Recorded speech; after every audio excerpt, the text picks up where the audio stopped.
আসসালামু আলাইকুম রহমতুল্লাহি ওয়া বারাকাতুহু। ব্রাহ্মণবাড়িয়া সদরের অন্তর্গত মাসিহাতা ইউনিয়নে পাগাচং গ্রামে আল বাইতুল মামুর সালাফি জামে মসজিদে দেওবন্দি মোল্লাদের আক্রমণ।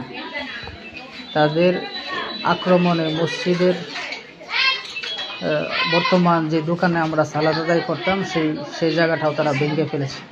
মসজিদের টিনটুন দেখেন যে অবস্থা, টিনটুন, এরপরে আপনার আগুন ধরিয়ে দিয়েছে। তারপরে লাইব্রেরি ছিল, লাইব্রেরির বইপত্র সবগুলি তারা লুটপাট করে নিয়ে গেছে। তারপরে আগুন ধরিয়ে দিয়েছে এবং এখানে পাইলিংয়ের মেশিনপত্র এগুলো সব লুটপাট করে নিয়ে গেছে।